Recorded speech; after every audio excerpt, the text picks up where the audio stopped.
Est-ce que tu galères à trouver des alternatives au téléphone qui sont assez faciles à mettre en place et qui te font envie?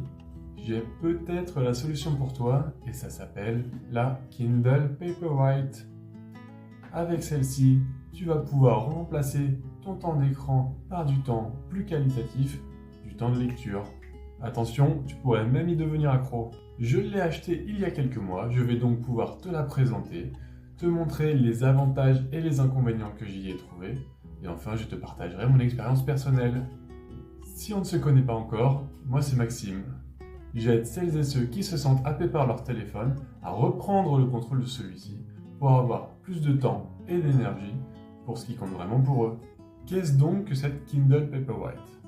Eh bien, tout simplement, c'est une liseuse électronique qui te permet de lire des livres numériques directement sur celle-ci, un peu comme des livres en papier, sauf que cette fois-ci c'est sur une petite tablette, comme celle-ci. Le principe est simple. Tu peux télécharger tes e-books depuis le store Amazon et ils vont venir s'ajouter dans ta bibliothèque et tu vas pouvoir accéder à tous tes livres directement sur la tablette. Et cela peut en contenir des milliers. L'avantage, c'est que cela va imiter le papier. Regarde un petit peu. Ensuite, tu vas pouvoir ouvrir tes livres directement sur la Kindle. Et comme tu peux le voir, c'est un peu comme si c'était un livre. Ce qui est très intéressant à savoir, c'est qu'il y a déjà plein de fonctionnalités. Déjà, l'autonomie de la batterie, elle est assez énorme. Cela peut tenir plusieurs semaines sans même avoir à la recharger. Je l'ai depuis à peu près 5 mois et j'ai dû la recharger 4-5 fois au total. Et en plus, ça se charge assez vite. Ça se charge directement par un USB-C ici. Donc en plus, on a déjà le chargeur chez nous. Assez pratique. Au niveau de la taille et du poids, eh bien, ce qu'on peut dire, c'est que c'est assez léger. Cela tient dans ma main, voilà, facilement. Il n'y a pas de souci de poids, ça peut s'emporter vraiment partout. Et au niveau de la taille, je trouve qu'on est sur une taille qui est quand même assez raisonnable, c'est-à-dire qu'on a un bon compromis entre la taille d'écran qui est assez grande pour avoir assez de mots sur une page. Voilà, donc par rapport à ma tête, on voit que ça prend quand même pas mal de place. Au niveau de la main, il faut que j'ai quasiment la main tout écartée pour pouvoir la tenir complètement dans ma main, même si bien sûr on peut la tenir facilement autrement. Et également, elle n'est pas non plus trop grosse, c'est-à-dire qu'on peut facilement la glisser dans un sac, voire même une poche, donc assez pratique. Et à tenir en main, c'est toujours assez facile. Par contre, je te vois venir, tu vas me dire, oui Maxime, je passe pas mal de temps sur mon téléphone, et là tu me proposes de passer du temps sur ma Kindle, une tablette avec un écran. Tu me proposes de remplacer un écran par un écran? Bizarre. Eh bien, en effet, je te propose de remplacer un écran par un autre écran, mais il y a une petite subtilité, car les écrans des tablettes Kindle ne sont pas comme les écrans de nos tablettes classiques ou de nos téléphones. En effet, c'est une technologie spécifique, e-ink, qui n'utilise pas la lumière bleue, c'est-à-dire que l'on peut régler sa Kindle de différentes façons. Alors, moi aussi, j'ai été étonné un petit peu par cette technologie, on me dit que c'est un écran sans lumière bleue, etc. Et ce qui m'a vraiment convaincu, c'est qu'il y a par exemple un petit écran de veille, comme vous pouvez le voir ici. Cet écran ne disparaît jamais. Donc je me suis dit, mais comment je vais faire? Cette tablette va toujours être à côté, par exemple sur ma table de chevet, et va afficher quelque chose. Et en fait, non. Quand il n'y a plus de lumière, tout simplement, on ne peut plus lire la tablette, elle devient noire. Et cela fait un peu comme si c'était un papier. Passons maintenant aux avantages. Le premier, qui est assez énorme, c'est que cela peut s'emporter partout facilement, et donc que cela peut remplacer notre téléphone dans la vie de tous les jours.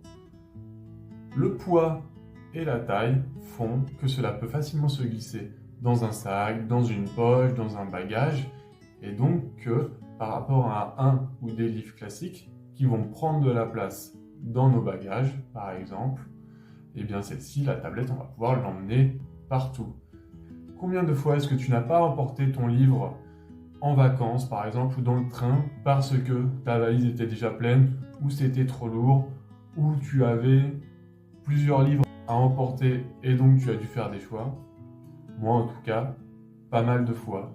Et donc là, j'ai tous mes livres sur une seule tablette. ce qui est plutôt pratique. Et le petit plus, ça c'est vraiment sympa, c'est qu'elle est totalement étanche. Tu peux l'emmener à la mer ou même aller lire dans ton bain tranquillement, sans avoir peur que ta tablette ne fonctionne plus parce qu'elle est tombée dans l'eau. Plouf. Un autre avantage est que cela réduit la friction à lire. Tout simplement, on a beaucoup de livres accessibles sur la tablette. Quasiment tous les livres qui existent en papier sur Amazon sont trouvables sur la Kindle et donc la bibliothèque est énorme. En plus de cela, pas besoin de commander les livres plusieurs jours à l'avance ou d'aller se déplacer en boutique pour aller les récupérer. Là, c'est instantané. On peut directement aller sur le store et télécharger notre prochain livre. Et ça, quand on a envie de lire le tome 2 de notre livre préféré, mais qu'il faut attendre 2 jours qu'il arrive ou de se déplacer, eh bien, c'est très pratique. On va pouvoir même enchaîner les livres les uns après les autres sans avoir anticipé. Et le petit bonus, c'est que bien sûr la tablette est payante, elle n'est pas très chère honnêtement par rapport à ce que c'est. Mais ce qui est vraiment sympa, c'est qu'en plus, les livres qui sont au format e-book sur la tablette sont généralement moins chers, voire beaucoup moins chers que les livres papier. Souvent un livre à 20 €, on va pouvoir le trouver à 10 ou 15 € sur la tablette. Et donc vu le nombre de livres lus, si vous faites attention un peu à votre porte-monnaie, eh bien cela va très vite être rentable.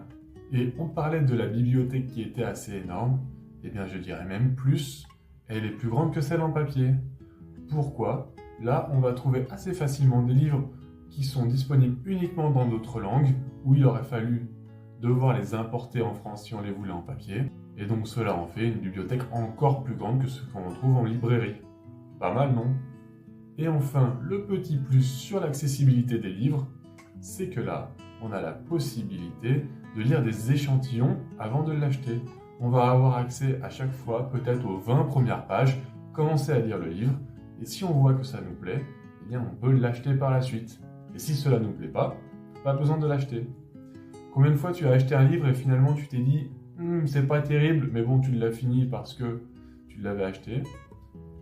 Eh bien là, tu n'auras plus le cas. Autre avantage, avant de l'acheter, j'avais peur que je n'apprécie pas l'expérience de lecture sur la tablette parce que c'est quand même plus sympa de lire sur un papier. Et donc là, je serai sur un petit écran pour lire, ce sera pas terrible. J'avais assez peur et cela m'a fait retarder plusieurs fois l'achat de la Kindle. Eh bien, finalement, après plusieurs mois d'utilisation, je trouve que même dès la première utilisation, la lecture est très agréable sur celle-ci.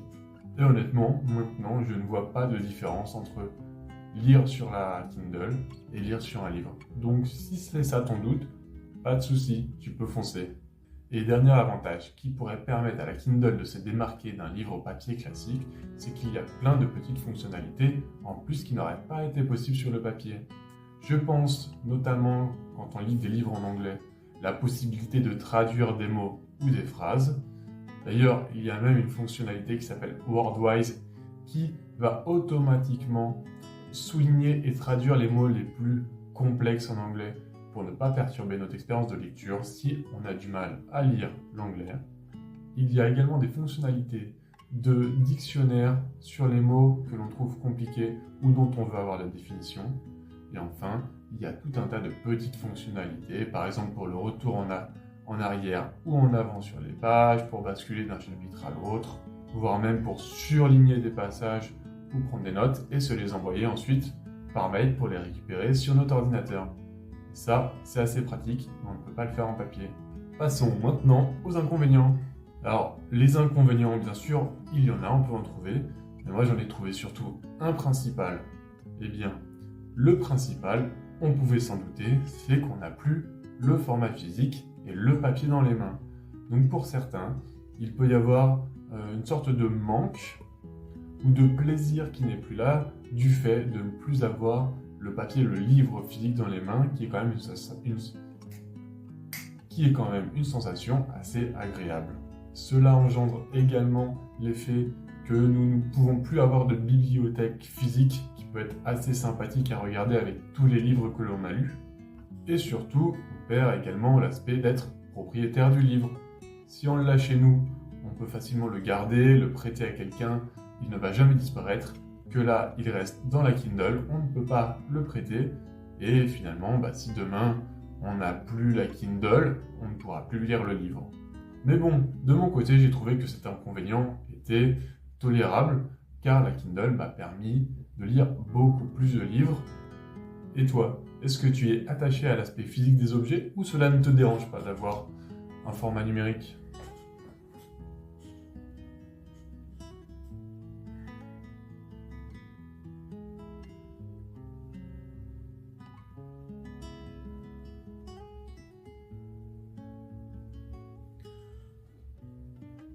Maintenant, mon expérience personnelle depuis ces 5 mois où j'ai la tablette. Eh bien, je suis très content de l'achat.